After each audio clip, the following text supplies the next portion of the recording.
नमस्कार। आज हम कक्षा 8 रुचिरा भाग तृतीय का दूसरा पाठ बिलस्य वाणी न कदापि मैं श्रुता पर चर्चा करेंगे। द्वितीय पाठ है बिलस्य वाणी न कदापि मैं श्रुता। बिल की आवाज़ मैंने कभी नहीं सुनी। यह पाठ प्रसिद्ध कथा ग्रंथ पंचतंत्र के तृतीय तंत्र काकोलुक्यम से संकलित है। इस पंचतंत्र के मूल लेखक विष्णु शर्मा हैं। पंचतंत्र ग्रंथ में 5 खंड है जिन्हें तंत्र कहा गया है। इसमें गद्य रूप और पद्य रूप में कथाएं दी गई हैं, जिसके मुख्य पात्र पशु और पक्षी हैं। आइए हम पाठ की शुरुआत करते हैं। कस्मिचिद वने खर न खर नाम सिंह प्रतिवसति शमः। किसी वन में खर न खर नाम का सिंह शेर प्रतिवसति शम रहता था। किसी वन में खर न खर नाम का शेर रहता था। सह वह कदाचित इस्ततः परिभ्रमण सुधार्तः न कचिदपि आहारम प्राप्तवान। वह किसी घूमता हुआ इधर उधर इस्ततः काम इधर उधर परिभ्रमण यानी घूमता हुआ सुधार्थ भूख से व्याकुल न कचिदपि आहारम प्राप्तवान उसे कहीं पर भी भोजन प्राप्त नहीं हुआ है। तत सूर्य अस्त समय एकाम महती गुहाम दृष्ट्वा सह अचिंत्यत। तब सूर्य अस्त के समय एकाम यानी एक महती यानी बड़ी गुहाम यानी गुफा दृष्ट्वा देखकर सह वह अचिंत्यत। शाम के समय में उसने एक बड़ी गुफा को देखकर वह विचार करता है, सोचता है। नूनम एतेषाम गुहायाम रात्रौ कोऽपि जीव आगच्छति। निश्चित ही इस गुफा में रात्रि के समय में कोई जीव आता होगा। अतः अत्रैव निर्गुडो भूत्वा तिष्ठामि इति। इसलिए मैं यहाँ पे छिपकर बैठ जाता हूँ। एतस्मिन् अंतरे गुहाया स्वामी दधिपूंछः नामकः श्रृंगालः समागच्छत्। इस बीच गुफा का स्वामी दधिपूंछ नामक श्रृंगाल आता है। सह च यावत् पच्यति तावत् सिंह पदपदति गुहायां प्रविष्टा दृश्यते। सह वह यानी कौन श्रृंगाल यावत जैसे पच्यति जैसे ही देखता है तावत सिंह पदपदति गुहायां प्रविष्टा दर्श्यते। शेर के पैरों के निशान गुफा की ओर जाते हुए गुफा के अंदर की ओर जाते हुए प्रतीत होते हैं, देखता है। नह च बहिरागत और नई बाहर आते हुए। श्रृंगाल है वह शेर के पैरों के निशान गुफा की ओर जाते हुए तो देखता है, लेकिन गुफा से वापस आते हुए पैरों के निशान नहीं दिखते हैं, उसको नहीं देखता है।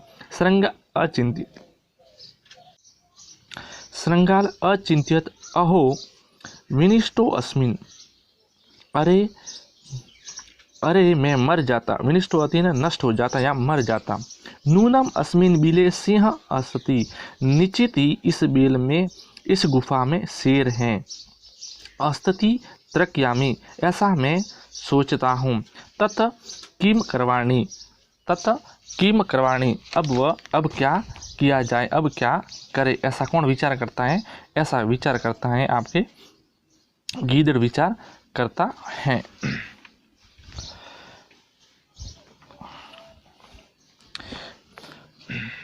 एव विचिन्त्य दूरस्थ रवम कृतु आरंभ। ऐसा विचार करते हुए इस प्रकार विचार करके वह दूर होकर आवाज करने लगता है। दूर हो चला जाता है। कौन? गीदड़ है वह गुफा से बहुत दूर जाता है और दूर जाते हुए जाकर वह आवाज करता है, भो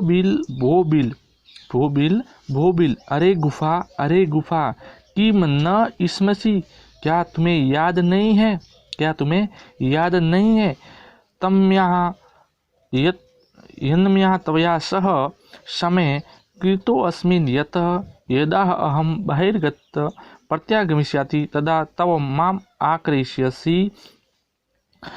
कहता है कि मेरे द्वारा तुम्हारे साथ शर्त रखी गई थी कि जब मैं बाहर से वापस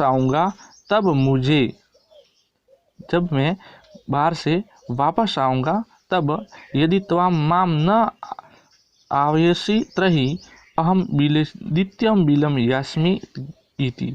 यदि मैं वापस आता हूँ तब मुझे नहीं बुलाओगी तो मैं दूसरी गुफा में चला जाऊंगा। ऐसा कौन कहता है? ऐसा श्रृंगार कहता है, गुफा से कहता है। अतः एतत् श्रुत्वा सिंह अचिन्त्यत् नूनेमेषां गुहा स्वामी सदा स्वामहन करोति। निश्चित ही गुफा है, वह सदा अपने स्वामी को बुलाता होगा, इसलिए सदा ही वो बुलाता होगा। गुफा सदा अपने स्वामी को बुलाता होगा। परंतु मद भयावत न कंचित वदती, लेकिन मेरे डर के कारण ये गुफा कुछ भी नहीं बोल रही है। अथवा साधवनी उच्यते। आगे है भय संतर मनसा हस्तपादादिका क्रिया प्रवंते न वाणी न व्यपंतु चाधिकी को भवेत। अर्थात डरे हुए मन वाले के हाथ पैर संबंधित क्रिया रुक जाती हैं। प्रवंते न वाणी यानी उसकी आवाज़ भी रुक जाती है। उसके शरीर में क्या हो जाता है? व्यंबंतु यानी कंपन होने लग जाता है। यानी भयभीत प्राणी को देखकर उसके हृदय में भी भय उत्पन्न हो जाता है, भय चला जाता है। उसके बाद में क्या था? तद अहम अस्य आह्वानम करोमि, इसलिए मैं उसको आह्वान करता हूँ। कौन कहता है? शेर कहता है। एवं सह बिले प्रवेश्य में भोज्यम भविष्यति, जैसे ही वह बिल में प्रवेश करेगी, गुफा में प्रवेश करेगी, मैं उसका भोजन कर लूँगा, उसको खा लूँगा। इत्य विचारे सिंह सहसा श्रृंगाले से आह्वानम करोत। ऐसा विचार करते हुए शेर है वह श्रृंगाल का आह्वान करता है, बुलाता है। सिंहस्य उच्च गर्जनन प्रतिध्वनिना सह गुहा ऊंचे श्रृंगालम आवायत। शेर की उच्च गर्जना की प्रतिध्वनि के द्वारा उस गुफा ने उच्च स्वर से गिदड़ का आह्वान किया। जैसे ही शेर गुफा के अंदर दहाड़ा तो उस गुफा के अंदर प्रतिध्वनि उत्पन्न हुई, यानी जोर से आवाज़ निकलने लगी, आवाज़ जोर की ओर बाहर आने लगी। अनेन अन्य ओपी पशु भयभीता अभवत, अन्य भी जंगल के पशु थे वो भी क्या हो गए? भयभीत हो गए। श्रृंगालोपी तत् दूरम पलायमान इम पटत, श्रृंगाल भी, गिदड़ भी वहाँ से दूर भागता हुआ इम पठत यह पढ़ने लगा।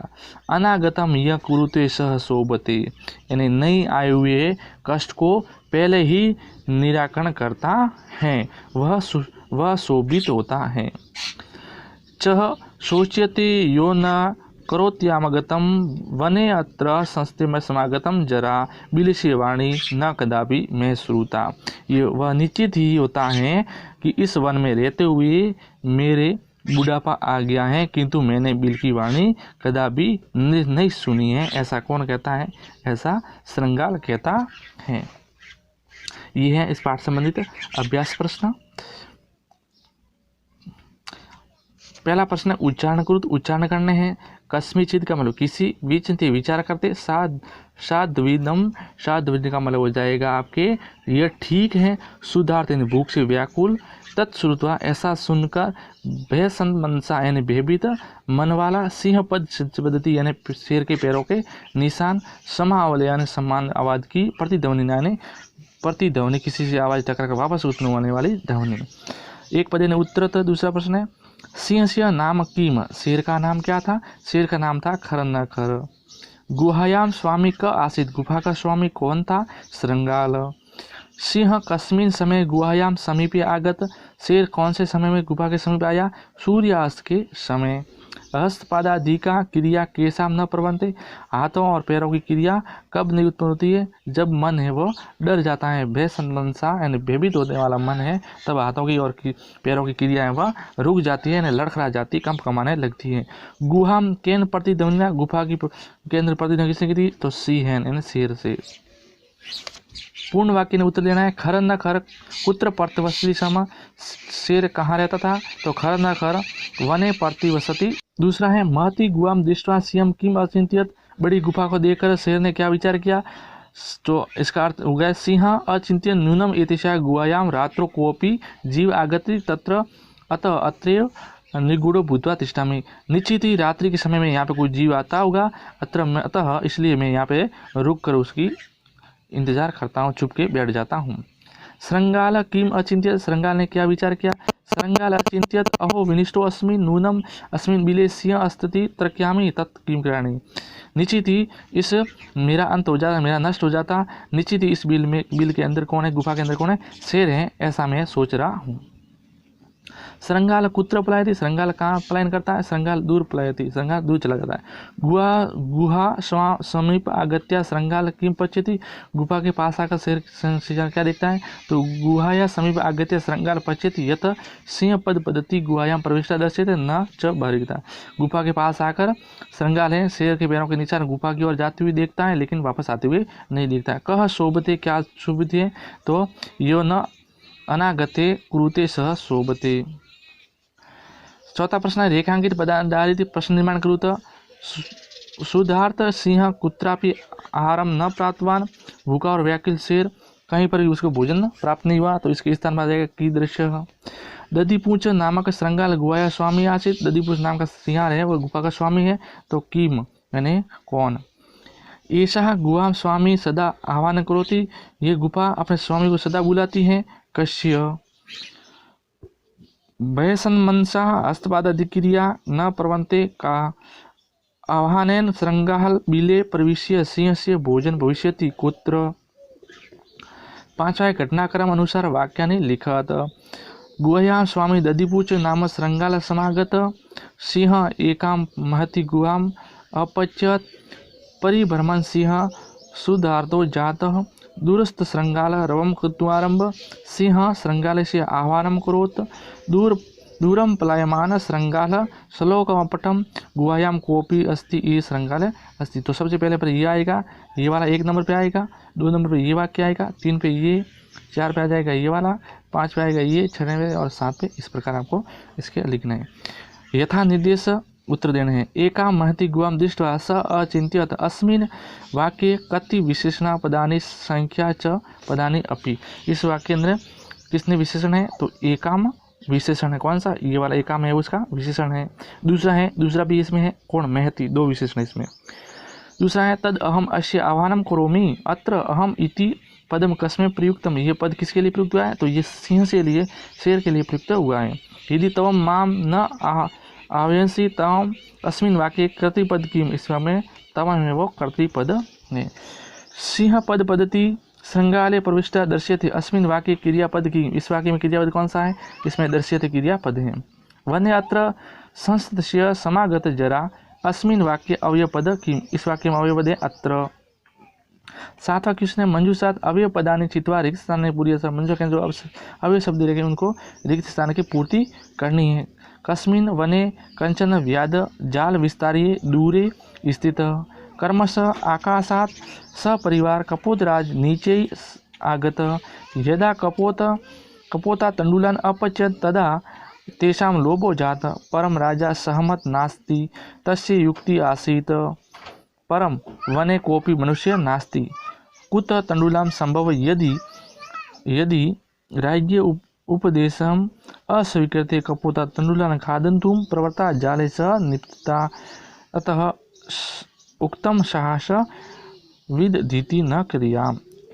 इस प्रकार के आपके ये 7 प्रश्न थे, वो मैंने करवा दिए। वीडियो अच्छा को लाइक कीजिएगा, चैनल को सब्सक्राइब जरूर कीजिएगा और शेयर कीजिएगा अपने दोस्तों के साथ वीडियो को। जय हिंद, धन्यवाद।